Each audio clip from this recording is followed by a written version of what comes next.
इस क्लास में हम क्या करते हैं, ग्रुप के इंपॉर्टेंट प्रॉपर्टीज की बात करते हैं। ग्रुप के अंदर हमने आइडेंटिटी की बात की, इनवर्स की बात की, तो आज हम वही बातें प्रूफ करने वाले हैं कि किसी भी एक ग्रुप का आइडेंटिटी एलिमेंट यूनिक होता है, किसी भी एक ग्रुप का इनवर्स एलिमेंट यूनिक होता है, और किसी भी एक एलिमेंट का इनवर्स ओरिजिनल एलिमेंट होता है। यही सब थ्योरम आज हम क्या करने वाले हैं, प्रूफ करने वाले हैं। ठीक है, तो देखो जो भी हम थ्योरम प्रूफ करेंगे वो मल्टीप्लीकेशन के रिस्पेक्ट में करेंगे। तो एक बात आप पहले से ही नोट कर लो कि मान लेते हैं हम कोई भी एक ग्रुप हमारे पास जी है और हम क्या बाइनरी ऑपरेशन मल्टीप्लिकेशन के रिस्पेक्ट में ये सभी थ्योरम प्रूफ करने वाले हैं। ठीक है, तो पहले बात करते हैं थ्योरम नंबर 1 की। वो क्या है, uniqueness of identity. Uniqueness of identity मतलब क्या, किसी भी एक ग्रुप का आइडेंटिटी एलिमेंट क्या होता है, हमेशा ही क्या होता है, यूनिक होता है। ठीक है, इसका आप स्टेटमेंट लिख सकते हो, द आइडेंटिटी एलिमेंट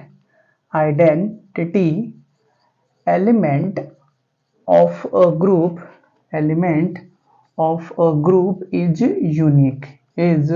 यूनिक। किसी को हमको क्या करना है, प्रूफ करना है। ठीक है, तो हम क्या पहले क्या करते हैं, मान लेते हैं कि हमारे पास दो आइडेंटिटी एलिमेंट है। ठीक है, अपने से मान लेते हैं कि हमारे पास दो आइडेंटिटी एलिमेंट है और फिर हम उन दोनों को बराबर प्रूफ करके दिखा देंगे, तो ये क्लियर हो जाएगा कि जो हम दो अलग अलग आइडेंटिटी एलिमेंट की बात कर रहे हैं वो सेम ही है। ठीक है, हम क्या बोलते हैं, मान लेते हैं लेट ई और e dash, e and e dash कोई दो are any two identity element of a group G. किसी भी एक ग्रुप जी का जिसके अंदर कुछ एलिमेंट है, मान लेते हैं ग्रुप जी के अंदर ए बी सी डी कुछ एलिमेंट है, उसके लिए दो आइडेंटिटी एलिमेंट है हमारे पास, एक ई है और एक ई डैश है। ठीक है, सच दैट अगर हम ई डैश करते हैं और ई आता है, इसका मतलब क्या, देखो हमने ग्रुप के अंदर क्या देखा, मान लेते हैं कोई भी एक एलिमेंट ए है। ठीक है, कोई भी एक एलिमेंट ए है और उसके साथ हमने एक नंबर ई मल्टीप्लाई किया और ए ही आया, तो ई क्या कहलाता है, आइडेंटिटी एलिमेंट।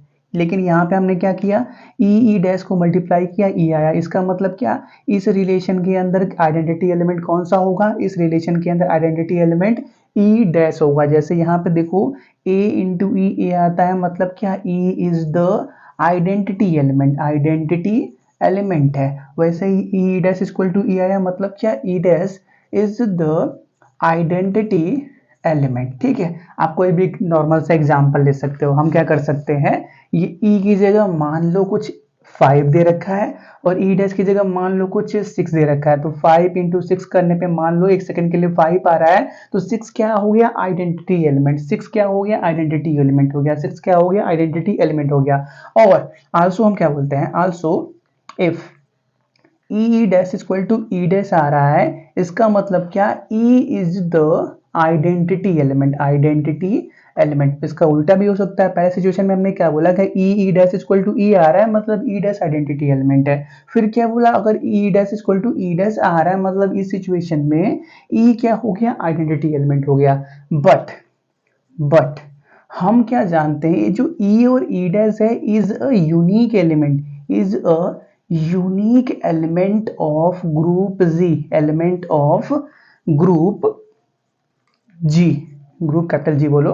ठीक है, देखो पहले सिचुएशन में हमने क्या बोला कि अगर हम 5 इंटू 6 को मल्टीप्लाई कर रहे हैं और 5 आ रहा है, तो 6 क्या हो गया, आइडेंटिटी एलिमेंट। 5 इंटू 6 को मल्टीप्लाई कर रहे हैं तो 5 आ रहा है, मतलब 6 क्या हो गया, आइडेंटिटी एलिमेंट। फिर दूसरे सिचुएशन में हम क्या बोल रहे हैं कि 5 इंटू 6 को मल्टीप्लाई करते हैं और 6 आता है, तो 5 क्या हो गया, आइडेंटिटी एलिमेंट। 5 इंटू 6 को मल्टीप्लाई करते हैं और 6 आता है, मतलब 5 क्या हो गया, आइडेंटिटी एलिमेंट। हम बात कर रहे हैं 5 क्रॉस 6 की, मतलब हम 5 इंटू 6 को ही दोनों सिचुएशन में मल्टीप्लाई कर रहे हैं। लेकिन जब हम आइडेंटिटी एलिमेंट 6 को मानते हैं तो 5 आता है, और जब हम आइडेंटिटी एलिमेंट 5 को मानते हैं तो 6 आता है। लेकिन हमने क्या बोला कि ई डैश जो आप मल्टीप्लाई कर रहे हो दोनों सिचुएशन में, वो एक यूनिक एलिमेंट है। 5 क्रॉस 6 यहाँ पे भी है, 5 क्रॉस 6 यहाँ पे भी है, लेकिन चेंज क्यों हो रहा है, चेंज इसलिए, रिजल्ट इसलिए चेंज हो रहा है क्योंकि हम आइडेंटिटी एलिमेंट को अलग अलग मान रहे हैं, इसलिए रिजल्ट हमारा सेम हो रहा है, रिजल्ट हमारा चेंज हो रहा है। लेकिन हम जो ऑपरेशन कर रहे हैं वो ऑपरेशन दोनों सिचुएशन में सेम एलिमेंट के ऊपर कर रहे हैं, ई डैश के ऊपर ही कर रहे हैं। तो हम क्या बोलेंगे, but e dash is a unique element of G. तो यहां से हमको क्या मिल गया, देयरफॉर दोनों रिजल्ट बराबर है। कहने का मतलब e dash equal to e आ रहा है और e dash equal to e dash आ रहा है, दोनों रिजल्ट बराबर हैं, ये यूनिक एलिमेंट है, सेम एलिमेंट है, 5 cross 6 left side equal to right side भी इक्वल होना चाहिए। तो इक्वेशन नंबर 1 बना दो, इक्वेशन नंबर 2 बना दो, तो क्या बोलेंगे फ्रॉम 1 एंड 2 अगर लेफ्ट साइड इक्वल है तो राइट साइड भी इक्वल होना चाहिए, मतलब ई इज इक्वल टू क्या आ गया ई डैश। हमने स्टार्टिंग में क्या बोला था कि ई और e dash are any two identity element of a group, दो कोई अलग अलग आइडेंटिटी एलिमेंट है किसी ग्रुप का, लेकिन लास्ट में क्या दिख रहा है कि जो ई और ई डैश आपने अलग अलग बोला है वो अलग अलग नहीं सेम ही है। इसीलिए किसी भी ग्रुप में जब भी आप आइडेंटिटी एलिमेंट को फाइंड कर लेते हो तो वो क्या उस ग्रुप के लिए यूनिक आइडेंटिटी एलिमेंट हो जाता है, उसके अलावा किसी भी एक उसी ग्रुप का कोई दूसरा आइडेंटिटी एलिमेंट नहीं हो सकता। ठीक है, आइडेंटिटी एलिमेंट अगर दूसरा आ रहा है मतलब आपने कोई क्वेश्चन उसी क्वेश्चन को गलत तरीके से सॉल्व किया है। किसी भी ग्रुप का आइडेंटिटी एलिमेंट क्या होता है, हमेशा ही यूनिक होता है, यूनिक मतलब हमेशा ही अकेला एक ही होता है। ठीक है, चलो इसको नोट करो। जैसे एडिशन के केस में हमने क्या देखा था, अगर इंटीजर्स का एडिशन है तो आइडेंटिटी एलिमेंट 0 आया था, तो वो क्या है यूनिक है, 0 के अलावा कोई भी और दूसरा एडिशन के केस में, एडिशन ऑफ इंटीजर्स के केस में आइडेंटिटी एलिमेंट नहीं पाया जा सकता। ठीक है, इसको नोट करो। नेक्स्ट बात करते हैं यूनिकनेस ऑफ इनवर्स के बारे में। ठीक है, जनरल प्रॉपर्टीज ऑफ ग्रुप के अंदर पहला पार्ट कंप्लीट होता है, इसको आप नोट करो पहले। ठीक है, ज़्यादा कुछ किया नहीं है, बस थ्योरम है, इसको प्रूव किया है। ठीक है, अगर ये एमसीक्यू होता है तो ये क्वेश्चन तो आने वाला है नहीं, अगर रिटन होता है तो एक बार आने की प्रोबेबिलिटी बनती है कि यूनिक क्या बोलते हैं जस्टिफाई यूनिकनेस ऑफ आइडेंटिटी या proof uniqueness of identity of a group. ठीक है, चलो इसको नोट कर लिया, अब रफ करते हैं। नेक्स्ट क्या है यूनिकनेस ऑफ इनवर्स। ठीक है, उसमें भी क्या होता है the inverse element of a group is unique. ठीक है, किसी भी ग्रुप का इनवर्स भी क्या होता है यूनिक होता है, यूनिकनेस ऑफ इनवर्स। ठीक है, इसका स्टेटमेंट क्या है, the inverse element of a group is unique. क्या है, किसी भी एक ग्रुप का जो इनवर्स एलिमेंट होता है, किसी भी एलिमेंट का जो इनवर्स होता है वो क्या होता है यूनिक होता है। ग्रुप में अलग अलग एलिमेंट होते हैं ना, तो हर एलिमेंट का इनवर्स होता है, आपको भी मालूम है। जैसे मान लेते हैं एक एलिमेंट हमारे पास ए है तो उसका इनवर्स क्या होता है, अगर एडिशन के केस में मानेंगे तो माइनस का ए होता है, अगर मल्टीप्लिकेशन के केस में मानेंगे तो ए इनवर्स ऐसे होता है। और अगर हम क्या करते हैं, मान लेते हैं कोई उसी सेट के अंदर कोई दूसरा एलिमेंट बी है तो उसका इनवर्स क्या होगा, एडिशन के रिस्पेक्ट में माइनस बी होगा, मल्टीप्लिकेशन के रिस्पेक्ट में बी इनवर्स ऐसे लिखा जाएगा। ठीक है, चलो तो वही है कि स्टेटमेंट क्या है देख लिया जाए, the inverse of each element, थोड़ा सा मिस्टेक हो गया। ठीक है, the inverse of each element. ठीक है, आप सही है, क्योंकि एलिमेंट हमारे पास अलग अलग है तो उनका इनवर्स भी अलग अलग होगा लेकिन यूनिक होगा। ए का इनवर्स अगर एडिशन के केस में देखोगे तो माइनस ए ही हो सकता है और दूसरा नहीं हो सकता। ए का इनवर्स मल्टीप्लिकेशन के केस में देखोगे तो ए इनवर्स ही हो सकता है, दूसरा कोई नहीं हो सकता, यूनिक हो सकता है। ठीक है, बी का देखोगे तो माइनस बी के अलावा कोई दूसरा नहीं हो सकता, यूनिक होता है। The inverse of each element of a group is unique. ठीक है, हमको क्या करना है, इसी को प्रूफ करना है। ठीक है, तो करते क्या है, हम मान लेते हैं लेट ए कोई एक एलिमेंट है, let a b element of a group G, element of a group G and E be the identity element। चलो ये हो गया। अब क्या करते हैं, हम A के लिए दो अलग अलग इनवर्सेस मान लेते हैं, और जैसे अभी हमने यूनिक के केस में किया कि दोनों यूनिट बराबर है, वैसे हम यहाँ पे दिखा देंगे कि किसी भी एक सिंगल एलिमेंट के लिए जो आप अलग अलग इनवर्स मान रहे हो वो भी क्या आपस में बराबर है, मतलब उसका इनवर्स यूनिक है। किसी भी एक एलिमेंट का दो अलग अलग इनवर्स नहीं हो सकते। ठीक है, और क्या मान लेते हैं, and let B and C are two inverses of a, two inverses of a. ये जो ए हमने स्टार्टिंग में एक एलिमेंट माना था, इसके हमने दो इनवर्स मान लिए। ठीक है, तो देखो आपको भी मालूम है, कोई भी अगर एलिमेंट मान लेते हैं ए है, चलो यहाँ पे लिखते हैं। ठीक है, चलो देन कोई भी एक एलिमेंट हमारे पास अगर ए है, अगर उसके अंदर हम क्या करते हैं, इनवर्स उसका मल्टीप्लाई करते हैं तो हमको क्या मिलता है, आइडेंटिटी एलिमेंट मिलता है। क्योंकि हमने यहाँ पे आइडेंटिटी एलिमेंट ई मान लिया है तो ए बी का मल्टीप्लिकेशन ई मिलेगा, या हम बी ए का भी मल्टीप्लिकेशन करें तो वहां से भी हमको ई मिलेगा। पहला सिचुएशन ये हो गया, इसको इक्वेशन नंबर 1 बना दो। यहाँ से जब हमने बी को इनवर्स माना, फिर हमने क्या सी को भी इनवर्स माना है, किसका, ए का ही। तो अगर हम क्या करते हैं, ए के अंदर सी को मल्टीप्लाई करते हैं तो ई मिलता है, या हम सी के अंदर ए को भी मल्टीप्लाई करते हैं तो वहां से भी हमको ई ही मिलता है आइडेंटिटी एलिमेंट, ठीक है। यहाँ पे बी इनवर्स है, यहाँ पे सी इनवर्स है, ठीक है। अब क्या करते हैं, हम पहले बी और ई का वैल्यू निकालते हैं, ठीक है। वी हैव बी और ई का वैल्यू निकालते हैं, ठीक है। जैसे एक बात बताओ, हमारे पास आइडेंटिटी एलिमेंट क्या आ चुका है, ई आ चुका है। आइडेंटिटी एलिमेंट ई हमने मान रखा है, ठीक है। जैसे मान लेते हैं हमने कि एलिमेंट लिया, स्मॉल डी लिया, और उसके अंदर अगर हम आइडेंटिटी एलिमेंट को मल्टीप्लाई करते हैं तो कितना आता है, डी आता है। कोई फर्क नहीं पड़ने वाला डी के वैल्यू के ऊपर, आइडेंटिटी एलिमेंट डी के वैल्यू पे कोई फर्क नहीं पड़ने देगा, ठीक है। वैसे ही अगर एक एलिमेंट हमारे पास बी है, उसके अंदर हमने आइडेंटिटी एलिमेंट को मल्टीप्लाई किया तो आएगा कितना, बी ही आएगा। अब इस बात को एक सेकंड के लिए भूल जाओ, या इस बात को एक सेकंड के लिए साइड में रख दो कि बी क्या है, ए का इनवर्स है। बी ए का इनवर्स है, वो बात सही है, लेकिन बी खुद में भी एक एलिमेंट है। बी क्या, ए का इनवर्स है, लेकिन बी खुद में भी एक एलिमेंट है। अगर उसके साथ हमने आइडेंटिटी एलिमेंट को मल्टीप्लाई किया तो वो बी ही देने वाला है। आइडेंटिटी एलिमेंट ई जो है वो बी की प्रॉपर्टी पे भी कोई इफेक्ट नहीं पड़ने देगा। बी क्या है, ए का इनवर्स है, वो बात सही है, लेकिन बी क्या है, खुद में एक एलिमेंट है। अगर उसके साथ हमने ई को मल्टीप्लाई किया तो बी की प्रॉपर्टी पे कोई भी फर्क नहीं पड़ने वाला। ये बात क्लियर हो गया। चलो तो देखो यार, ये जो एक और दो 1 और 2 हमने इक्वेशन बनाया है, यहाँ से हम क्या करेंगे, ई का वैल्यू को यूज कर लेंगे, ठीक है। तो पहले हम क्या करते हैं, इक्वेशन नंबर 2 से ई का वैल्यू यूज कर लेते हैं, ठीक है। इक्वेशन नंबर 2 से ई का वैल्यू यूज कर लेते हैं, तो इसको क्या लिख सकते हैं, बी ए सी के बराबर लिख सकते हैं। मल्टीप्लिकेशन एसोसिएटिव होते हैं, एसोसिएटिव प्रॉपर्टी ग्रुप के पड़ी हुई है ना। ए सी लिखो, सी ए लिखो, कोई फर्क नहीं पड़ने वाला है, ठीक है। लास्ट में हम वो भी बोल भी देंगे कि मल्टीप्लिकेशन के केस में एसोसिएटिव होता है, ठीक है। तो देखो b इंटू ई कितने के बराबर, b के बराबर। ये कितने के बराबर आ गया, b a c के बराबर आ गया। ये b का वैल्यू हो गया। और वैसे ही क्या करते हैं, हम c e का वैल्यू निकालते हैं। c लिखो, इसीलिए कोई फर्क नहीं पड़ने वाला, मल्टीप्लिकेशन है, ठीक है। चलो, जैसे हमने बी ई किया तो हमको सिर्फ b मिला, वैसे ही अगर हम c करेंगे तो हमको क्या मिलेगा, सिर्फ एक सेकेंड रुको। चलो, जैसे हमने बी किया तो हमको बी मिला था, वैसे ही सी करेंगे या ईसी करेंगे तो हमको क्या मिलेगा, सी ही ना मिलेगा। सी की प्रॉपर्टी पे कोई भी इफेक्ट नहीं पड़ने वाला। तो अब हम क्या करते हैं, इक्वेशन नंबर 1 से अपने ई का वैल्यू को पुट कर लेते हैं। तो ई का वैल्यू क्या है हमारे पास, बी ए के बराबर, बी ए नहीं ए बी लिख लो, कोई फर्क नहीं पड़ने वाला। और साथ में क्या है, सी है, ठीक है। चलो, तो क्या आ गया हमारे पास, ई सी सी के बराबर, c is equal to a b और साथ में सी आ गया, ठीक है। तो देखो यार, हम क्या जानते हैं, मल्टीप्लिकेशन क्या होता है, एसोसिएटिव होता है। अगर कोई भी 3 एलिमेंट ए बी सी हैं तो आप ए बी सी ऐसे लिखो या ए बी सी ऐसे लिखो, दोनों रिजल्ट क्या होते हैं, बराबर होते हैं। तो देखो यार, यहाँ पे राइट हैंड साइड, यहाँ पे राइट हैंड साइड बी ए सी लिखा हुआ है और ए बी सी लिखा हुआ है, दोनों रिजल्ट बराबर है। तो हम क्या बोलेंगे, since the multiplication in a group is associative, since multiplication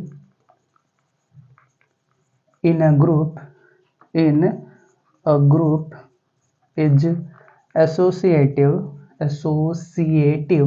therefore हम क्या बोलेंगे कि बी ए सी ये कितने के बराबर होगा, बी ए सी के बराबर। वही लिखा हुआ है ना, बी अलग हो गया, ए सी साथ में मल्टीप्लाई में है, ए सी साथ में मल्टीप्लाई में है तो अब सी अलग हो गया। चलो हाँ, ठीक लिखा हुआ है, ए बी सी के बराबर है। तो देखो यार, दोनों का राइट हैंड साइड बराबर है तो दोनों का लेफ्ट हैंड साइड बराबर हो गया, बराबर हो गया होगा। मतलब क्या, ये कितने के बराबर है, बी, और ये कितने के बराबर है, सी के बराबर। मतलब जो आप दो अलग अलग इनवर्स मान रहे थे, वो इनवर्स भी क्या है, ए के लिए सेम ही, ए का बी और सी का वैल्यू सेम है, मतलब ए का इनवर्स भी क्या हो गया, यूनिक हो गया। हमने स्टार्ट कहाँ से किया था कि दो अलग अलग इनवर्स मान लेते हैं किसी भी एक एलिमेंट ए का हमने दो अलग अलग इनवर्स मान लिया। फिर क्या बोला, ए बी इक्वल टू ई आएगा, बी इनवर्स है या बी ए लिख लो।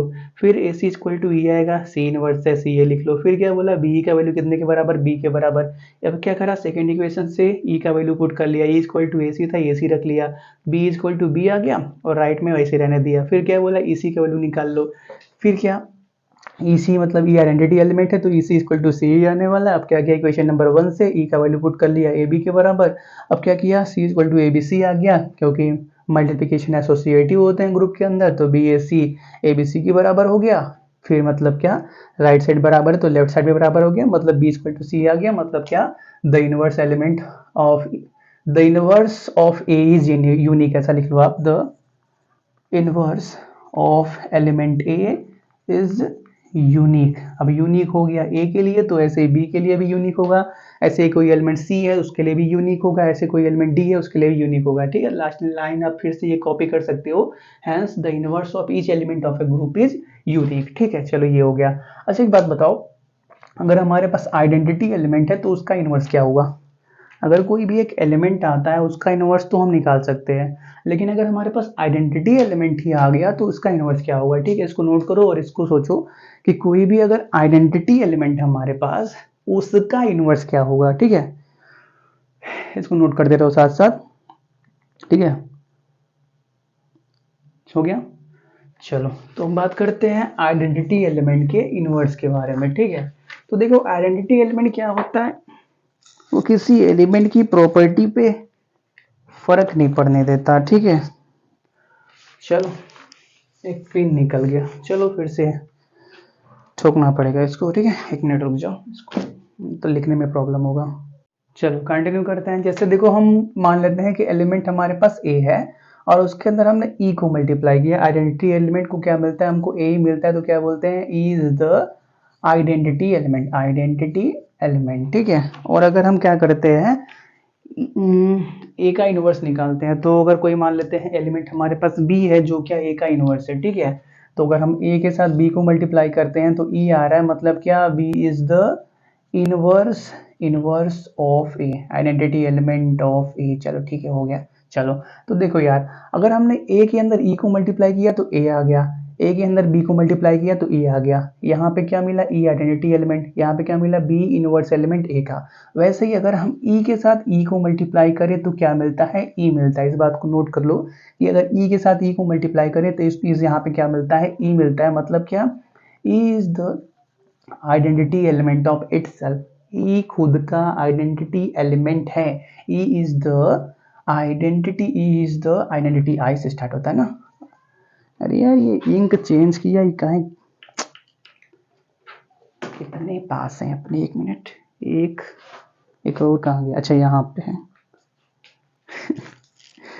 सब एक ही कलर का ना, कंफ्यूजन हो जाता है। Is the identity element of itself, खुद का क्या है? आइडेंटिटी एलिमेंट है। तो देखो यार यहाँ पे कुछ चीजें ऑब्जर्व करो, ए है, ई है, और क्या मिल गया? ऊपर मिला था ए हमारे पास, लेकिन यहाँ पे क्या मिल गया? ई मिल गया। तो बस इसको ऑब्जर्व करना कि ये इसके बराबर, ये इसके बराबर है। ठीक है, अब क्या करते हैं, ई के अंदर ऐसा क्या मल्टीप्लाई करें कि इनवर्स मिल जाए। देखो हमने जैसे बोला था कि ए के अंदर हमने ई को मल्टीप्लाई किया तो ए मिला, मतलब ई क्या हो गया? आइडेंटिटी एलिमेंट हो गया। और फिर इनवर्स में हम क्या देखते हैं कि ए के अंदर ऐसा क्या मल्टीप्लाई करें कि ये आइडेंटिटी एलिमेंट मिल जाए, ये आइडेंटिटी एलिमेंट मिल जाए। तो वैसे यहाँ पे देखो, अगर हम क्या करें, यहाँ पे a इंटू ई करें तो हमको e मिल रहा था। तो उस सिचुएशन में क्या बोला हमने? ये वाला पार्ट क्या है? आइडेंटिटी एलिमेंट है। किसका? e का आइडेंटिटी एलिमेंट है। जैसे यहाँ पे e क्या था? a का आइडेंटिटी एलिमेंट था, वैसे ये e क्या है? इसका आइडेंटिटी एलिमेंट है। अब हम इस e के अंदर ऐसा क्या मल्टीप्लाई करें कि ये वाला e आ जाए, मतलब कि आइडेंटिटी एलिमेंट आ जाए। तो e के अंदर अगर हम उसका इनवर्स मल्टीप्लाई कर दे तो क्या आ जाएगा? आइडेंटिटी एलिमेंट आ जाएगा। ठीक है, आइडेंटिटी एलिमेंट मतलब ऐसा कोई एलिमेंट जो उस एलिमेंट की प्रॉपर्टी पे फर्क ना पड़ा। कौन से एलिमेंट की प्रॉपर्टी पे? इस एलिमेंट की प्रॉपर्टी पे जिस पे आप रिसर्च कर रहे हो। ठीक है, तो हम क्या बोलेंगे? Identity element is the inverse of itself. Here identity element is the inverse of itself. Identity element खुद का क्या होता है? इनवर्स होता है। देखो थोड़ा सा कंफ्यूजन अगर हुआ हो तो थोड़ा सा बैक करके देख लेना, यहाँ से थोड़ा सा कंपेयर करना अच्छे से क्लियर हो जाएगा। ठीक है, हमने क्या बोला? ए के साथ ई को मल्टीप्लाई किया तो ए आया, मतलब ई क्या? आइडेंटिटी एलिमेंट है। अब ए के साथ ऐसा क्या मल्टीप्लाई करे कि ई आ जाए, आइडेंटिटी एलिमेंट आ जाए। इनवर्स का यही कंडीशन होता है ना, मतलब ये ई बराबर रहना चाहिए। तो बी मल्टीप्लाई कर दिया तो बी क्या हो गया? ए का इनवर्स हो गया। वैसे ही ई मल्टीप्लाई करके ई मल्टीप्लाई करके ई आया, तो हमने बोला ये वाला आइडेंटिटी एलिमेंट है। तो इनवर्स के केस में ये वाला ई बराबर होना चाहिए। तो हम क्या करेंगे? ई के अंदर अगर उसका ही इनवर्स मल्टीप्लाई कर देंगे तो क्या मिल जाएगा? हमको ई मिल जाएगा। तो हम क्या बोलेंगे कि e is equal to e inverse. ठीक है, ऐसा ही लास्ट में बोल लो, ये जो आप बोलते हो ना कि b is equal to a inverse है, b क्या है, a का इनवर्स है, वैसे ही बोल दो e is equal to inverse, मतलब क्या, identity element is the inverse of element, ठीक है, वो खुद का ही इनवर्स होता है। चलो नोट करो।